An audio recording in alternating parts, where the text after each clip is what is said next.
जैसा कि आप लोगों को हम पढ़ा रहे थे मिडिवल इंडिया यानी मध्यकालीन भारत के बारे में, मध्यकालीन भारत का इतिहास बता रहे थे। हमने आप लोगों को क्या बताया था? इस्लाम धर्म के बारे में यहाँ से बताया था, क्योंकि जो मध्यकालीन भारत है लगभग 712 से 1707 ईस्वी तक है, यानी 712 ईस्वी से 1707 ईस्वी तक है, यानी औरंगजेब की मृत्यु तक का जो मिडिवल इंडिया यानी मध्यकालीन भारत माना जाता है। ठीक है, हम आप लोगों को इस्लाम धर्म के संस्थापक हजरत मोहम्मद साहब के बारे में बता चुके थे।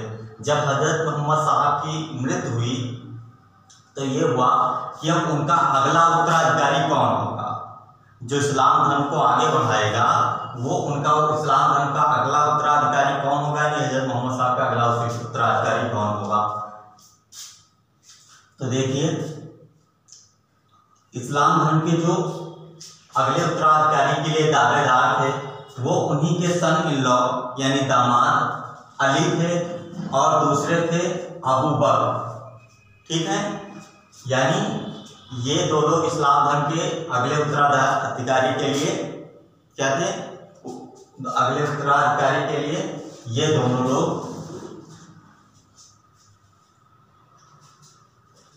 दोनों लोग थे। अब क्या हुआ कि कुछ लोग चाहते थे कि अली यानी इस्लाम धर्म के अगला उत्तराधिकारी बने, और कुछ लोग चाहते थे अबू बकर इस्लाम धर्म के अगला उत्तराधिकारी बने। तो इस्लाम धर्म का अगला उत्तराधिकारी जो अबू बकर को बनाया गया, जब अबू बकर के इस्लाम धर्म के अगला उत्तराधिकारी बने तो इन्हीं को यानी जो इस्लाम धर्म हजरत मोहम्मद साहब के बाद जो इस्लाम धर्म के उत्तराधिकारी बने उनको खलीफा कहा जाने लगा। क्या? उनको खलीफा की पदवी दी जाने लगी। अबू बकर के बाद में जो इस्लाम धर्म के अगला उत्तराधिकारी हुए वो उमर हुए, यानी अगले खलीफा उमर हुए। उसके बाद में अगला खलीफा उस्मान हुए, और उस्मान के बाद में जो अगले खलीफा हुए इस्लाम धर्म के वो क्या हुए? अली हुए। ठीक है, यही लगभग 50 साल के इतिहास में इस्लाम धर्म के 4 खलीफा हुए। पहले खलीफा अबू बकर, उमर, उस्मान और अली। ठीक है, ये 4 खलीफा इस्लाम धर्म के हुए। अब देखिए, लगभग 80 से 85% जो आबादी थी, मुस्लिम आबादी थी, वो अबू बकर को अपना खलीफा मानती थी, और लगभग 15 से 20% जो मुस्लिम आबादी थी वो अली को अपना खलीफा मानती थी। ठीक, तो अपना पहला खलीफा मानने के लिए क्या हुआ? मुसलमानों में कुछ मतभेद हुए, और जो अली को अपना पहला खलीफा मानते थे उनको शिया कहा गया, यानी मुस्लिम कम्युनिटी थी जो 2 कम्युनिटी में बट गई। ठीक है, जो मुस्लिम समुदाय था 2 कम्युनिटी में बट गई। एक क्या हुआ? शिया कम्युनिटी और एक सुन्नी कम्युनिटी। ठीक, यानी लगभग 15 से 20% आबादी जो अली को अपना पहला खलीफा मानती थी उनको शिया कहा गया, और लगभग 80 से 85% मुस्लिम आबादी जो अबू बकर को अपना पहला खलीफा मानती थी उनको क्या कहा गया? सुन्नी कहा गया। ठीक, अब क्या हुआ? यानी मुस्लिम कम्युनिटी 2 पार्ट में डिवाइड हो गई, एक शिया और एक सुन्नी। ठीक, अब क्या हुआ? अब अली साहब के बाद जो अगले उत्तराधिकारी, जो इस्लाम धर्म के अगले उत्तराधिकारी थे, यानी जो अगले खलीफा के दावेदार थे, वो कौन था? इमाम हुसैन थे। ये कौन थे? ये अली साहब के पुत्र थे, इमाम हुसैन। ठीक, अब क्या हुआ कि एक बगदाद का एक शासक था याजीद प्रथम। ठीक है, याजीद प्रथम क्या था? बगदाद का एक शासक था जो इस्लाम धर्म का अगला खलीफा बनने की जो इस्लाम धर्म का अगला खलीफा बनना चाहता था। ठीक है, कौन था? बगदाद का एक शासक था जो इस्लाम धर्म का अगला खलीफा बनना चाहता था। तो इस बगदाद के शासक ने क्या किया कि शियाओं को एक संदेश भेजा, कि हमारी मुलाकात हुसैन से करवाइए। ठीक, अब शियाओं ने क्या किया कि शियाओं ने हुसैन साहब से कहा, हुसैन साहब क्या हुआ इस बगदाद के शासक से मिलने के लिए चले गए। जब बगदाद के शासक से मिलने के लिए इमाम हुसैन साहब आए तो एक घटना घटी। वो घटना क्या थी कि इन दोनों के बीच में एक युद्ध हुआ। क्या हुआ? एक युद्ध हुआ जिसको हम करबला का युद्ध कहते हैं। ठीक, ये 10 अक्टूबर 680 ईस्वी में हुआ था। ठीक, यानी इमाम हुसैन साहब और बगदाद के शासक याजीद प्रथम के बीच एक युद्ध हुआ, जिस युद्ध को हम करबला का युद्ध कहते हैं। और इस करबला के युद्ध में बगदाद के शासक के द्वारा हुसैन की हत्या कर दी गई। क्या हुआ? हुसैन की हत्या कर दी गई। जब हुसैन की हत्या कर दी गई तो क्या हुआ कि जो सुन्नी लोग थे वो हुसैन की हत्या का जिम्मेदार शियाओं को ठहराए कि शियाओं की वजह से ही हुसैन साहब की हत्या हुई है, उनकी मृत्यु हुई है। लेकिन शिया लोगों ने कहा नहीं, हमारी वजह से नहीं हुई है। इसलिए शिया लोग हुसैन साहब की याद में, ठीक है, एक शोक त्योहार मनाने लगे जिसे मुहर्रम कहते हैं।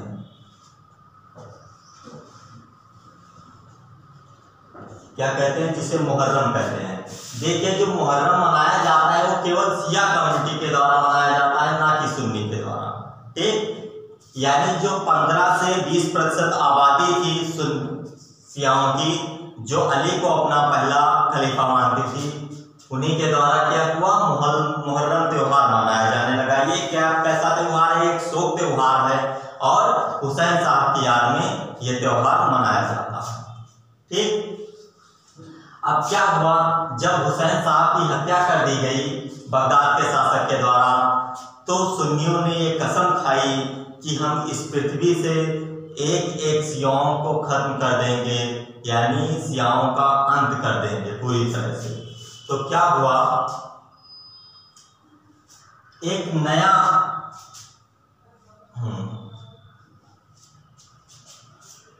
देखिए, 9th सेंचुरी में नवीन समुदाय का उदय हुआ।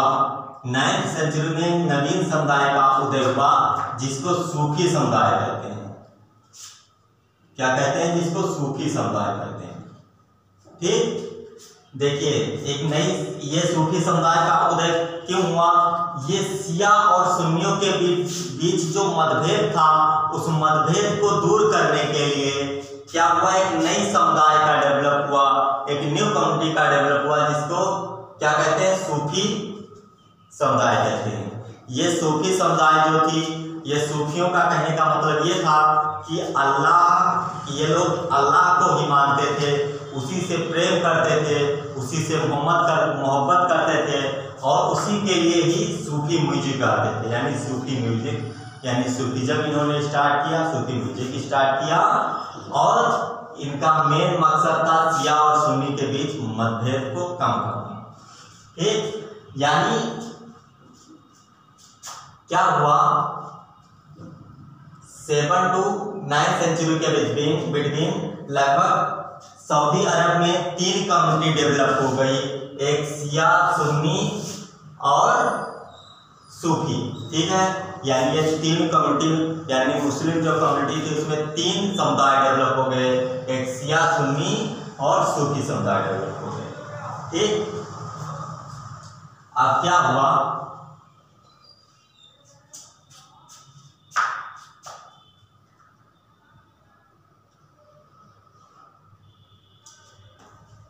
अब देखिए,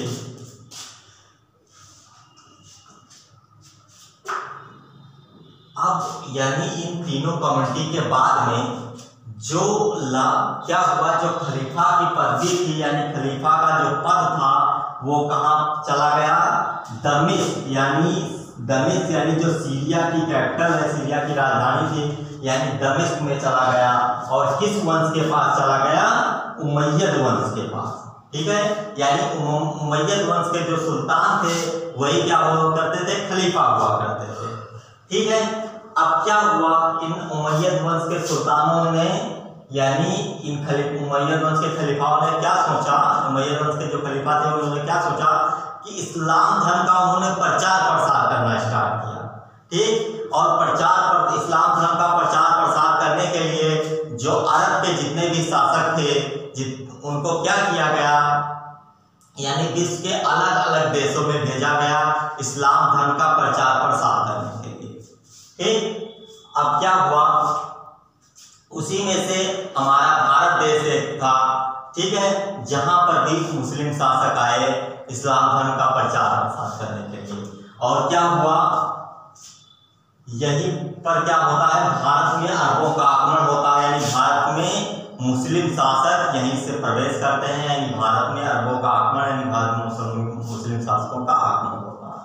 ठीक, जब भारत में मुस्लिम शासकों का जहां से आक्रमण होता है तो पूर्व मध्यकालीन भारत मानते हैं, जो 7 to 12 सेंचुरी थी। ठीक है, अब भारत में अरबों का आक्रमण, यानी भारत में पहला मुस्लिम शासक कौन था जो भारत में आक्रमण करने वाला था, वो भारत में पहला मुस्लिम शासक जो था वो मोहम्मद बिन कासिम था। ठीक है, जो मोहम्मद बिन कासिम था, जो 7 से 12 ईस्वी में भारत पर आक्रमण किया। ठीक, अब देखिए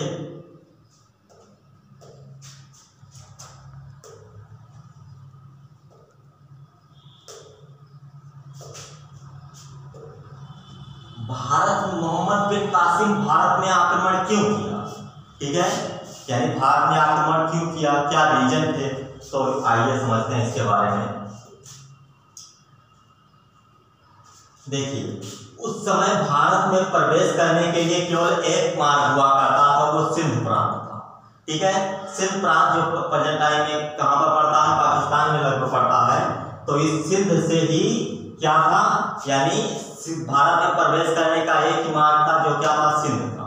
ठीक है, इस समय सिंध में एक शासक शासन किया करता था जिसका नाम था दाहिर। ये ब्राह्मण मतलब हिंदू शासक था, ब्राह्मण वंश का था, यानी दाहिर शासन किया करता था सिंध पर, जिसकी कैपिटल देवल थी। ठीक है, यानी सिंध की कैपिटल क्या थी, देवल थी।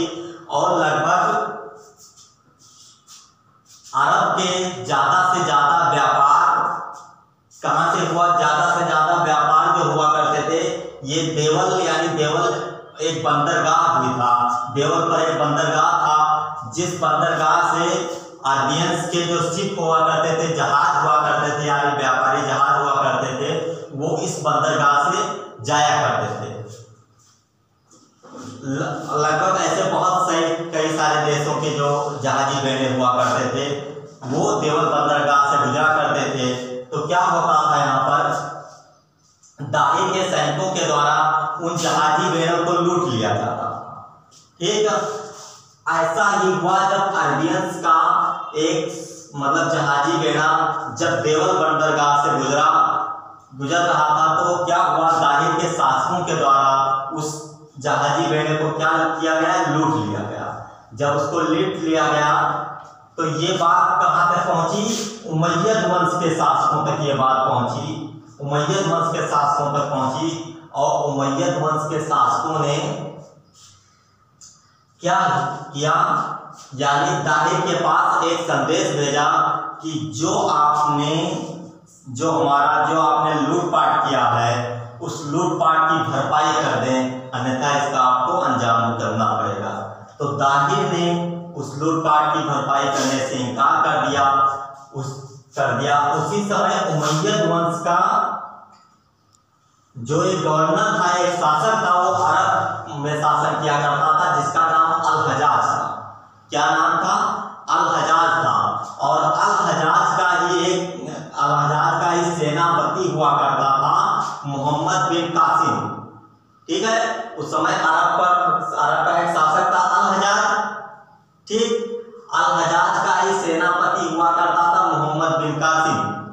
ठीक, तो अल-हजाज ने मोहम्मद बिन कासिम को भेजा कि जाकर दाहिर से पूछो कि बेवजह हमारे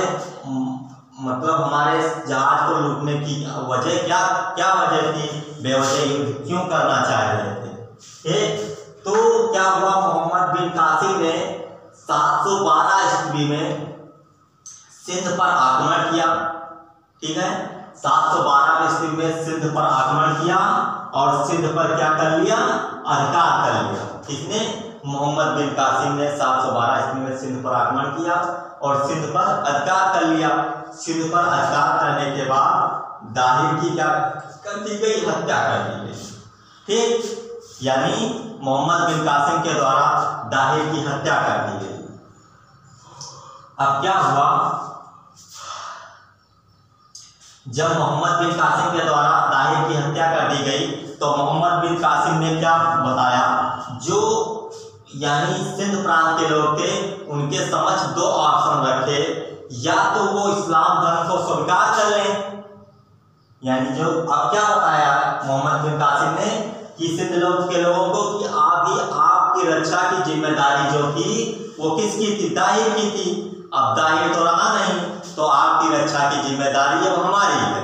तो मोहम्मद बिन कासिम ने सिंध लोग वासियों को बताया कि या तो आप इस्लाम धर्म स्वीकार कर लें, क्या कर लें, या तो आप इस्लाम धर्म स्वीकार कर लें या फिर आपको एक कर देना होगा जिसको जजिया कहा गया। जजिया का कहा गया कि ये tax paid by non Muslim, यानी गैर मुस्लिमों के द्वारा एक कर लगाया गया। ठीक, यानी जो लोग मुस्लिम धर्म को स्वीकार नहीं किए उनके द्वारा एक कर दिया जाने लगा जिसको जजिया कर कहा गया। ठीक है, ये जजिया कर जो था ये अपनी इनकम का 1/2 और 2/3 भाग क्या करते थे, यानी जजिया के रूप में मुस्लिम शासकों को दिया जाने लगा। ठीक है, यानी भारत में कोई ऐसा पहला जो मुस्लिम शासकों द्वारा जो कर लगाया गया था वो कौन था, जजिया कर था। अब ये जो जजिया कर था ये किन से लागू नहीं होता था, ये गैर मुस्लिम कर था, लेकिन ये ब्राह्मण, विकलांग और विधवाओं पर लागू नहीं होता था। यानी जो जजिया कर था वो ब्राह्मण लोगों पर लागू नहीं होता। ठीक है, यानी ब्राह्मण यानी पूरे नॉन मुस्लिम पर, यानी जो पहले जो अब मुस्लिमों पर भी, यानी सभी गैर मुस्लिम पर जो पहली बार जजिया लगाने वाला शासक था वो फिरोज शाह तुगलक था। कौन था, फिरोज शाह तुगलक था। ये आप लोग तुगलक वंश में पढ़ेंगे, दिल्ली डायनेस्टी जो पढ़ाया जाएगा तो तुगलक वंश में आप पढ़ेंगे। ठीक है, देखिए जो मोहम्मद बिन कासिम ने जब सिंध पर आक्रमण मतलब सिंध पर अधिकार कर लिया तो मोहम्मद बिन कासिम यानी अरब लोग ही, अरबियंस ही ऐसे थे जो भारत में पहली बार क्या लेके आए थे, अरबियन हॉर्सेस यानी अरबी घोड़े लेके आए थे। ठीक है, क्या लेके आए थे, अरबी घोड़े लेके आए थे, क्योंकि भारत के शासकों के पास उस समय हाथियां हुआ करती थी। भारत के शासकों के पास ज्यादा से ज्यादा क्या हुआ करती थी, हाथियां हुआ करती थी। और जो ये अरबी घोड़े होते थे ये क्या होते थे, बहुत फुर्तीले होते थे। जब तक भारत के शासकों के जो हाथी होते थे जब तक ये मूव करते थे, जब तक तो अरबी लोग मतलब अरबियन जो होते थे अरबी हॉर्सेस पे बैठकर काम तमाम कर दिया करते थे भालों से। ठीक है, और क्या हुआ, मोहम्मद बिन कासिम ने ही पहली बार खजूर की खेती और ऊंट पालन शुरू करवाया। कहां पर, भारत में, यानी खजूर की खेती पहले बार सिंध प्रांत में स्टार्ट हुई। ठीक है, ये अरबियन सी जो थे इन्होंने मानसून यानी मानसून शब्द का उपयोग किया, जो अरबिक शब्द है यानी बारिश के मौसम के लिए यूज किया जाता है। ठीक है, मानसून शब्द स्टार्ट किया। और अरबियन सी जो थे उन्होंने एटलस यानी मानचित्रावली की स्टार्टिंग की। ठीक है, भारत में मानचित्रावली यानी एटलस की स्टार्टिंग की थी अरबियंस ने। ठीक है, मोहम्मद बिन कासिम ने क्या किया, उस समय भारत में 2 प्रसिद्ध पुस्तक थी, एक चरक संहिता और एक पंचतंत्र। ये 2 जो मुख्य पुस्तक थी, बहुत प्रसिद्ध पुस्तक थी, इसका अरबी में अनुवाद कराया। ठीक है, इसका क्या किया, अरबी में अनुवाद कराया। ठीक, ये किसके द्वारा कराया गया, मोहम्मद बिन कासिम के द्वारा कराया गया।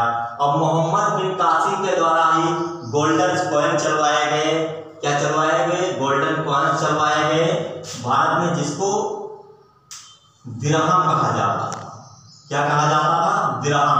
अभी भी दिरहम विश्व के कई कुछ देशों में चल रहा है, जैसे यूएई में चल रहा है, ठीक है। क्या हो है? अभी भी दिरहम कॉइन चल रहा है। और भारत में पहला जो प्योर गोल्डन कॉइन चलाने वाले शासक थे वो कौन थे? कुषाणों के द्वारा चलाया गया था भारत में। यानी कोई पहला मुस्लिम शासक था जिसने गोल्डन कॉइन बाद में चलवाए थे सोने के सिक्के, तो वो कौन था? मोहम्मद बिन कासिम था, जिसने दिरहम सिक्के चलवाए थे। और प्योर गोल्डन कॉइन जो चलवाया था वो कुषाणों के द्वारा भारत में चलवाया गया था, ठीक है। और डचस जो थे यानी पुर्तगाली के जो डचस थे उन्होंने भी भारत में गोल्डन कॉइन चलवाए थे, यानी पेगोड़ा सिक्के चलवाए थे, ठीक है। ये तो हमारे टॉपिक से हटके बातें थी। अब देखिए क्या था, हम मोहम्मद बिन कासिम के बारे में पढ़ रहे थे। जब मोहम्मद बिन कासिम ने ताहिर की हत्या कर दी यानी सिंध पर अधिकार कर लिया, तो उस समय ताहिर की दो बेटियां थीं, सूर्य देवी और निर्मला देवी, ठीक है। सूर्य देवी और निर्मला देवी थी। इन दोनों को क्या किया? हाँ, मोहम्मद बिन कासिम ने अल-हजाज के पास भेज दिया, क्योंकि उस समय अल-हजाज के संस थे, ठीक है। जो बेटे थे उनके लिए क्या किया गया? यानी ताहिर की दोनों बेटियों को सूर्य देवी और निर्मला देवी को भेज दिया गया, ठीक। जब ये दोनों बेटियां गई तो इन्होंने अल-हजाज से कहा कि हमको तो आपके बेटों के लिए या आपके पास हमें भेजा गया है, लेकिन हमारी इज्जत हमारी आबरू पहले ही मोहम्मद बिन कासिम ने लूट ली है, ठीक। ऐसा इनके द्वारा कहा गया। तो क्या हुआ? अल-हजाज ने फिर मोहम्मद बिन कासिम को क्या किया? 714 ईस्वी में क्या किया? अरब बुला लिया, ठीक है। अरब बुला लिया। और कुछ इतिहासकार ये बताते हैं कि अल-हजाज के द्वारा मोहम्मद बिन कासिम की हत्या कर दी गई। और कुछ इतिहासकार ये बताते हैं कि जो अल-हजाज मोहम्मद बिन कासिम ने क्या किया? अल-हजाज को अपनी बेगुनाही साबित करने के लिए अपना सर स्वयं काट के उनको सौंप दिया, ठीक है। यह आपका जो था भारत पे पहला मुस्लिम आक्रमण था, फर्स्ट इन्वेजन था इंडिया पर, यानी भारत पर पहला मुस्लिम आक्रमणकारी कौन था? तो मोहम्मद बिन कासिम, ठीक है। अब नेक्स्ट टॉपिक यानी अगली टॉपिक आपकी नेक्स्ट क्लास में होगी। Thank you.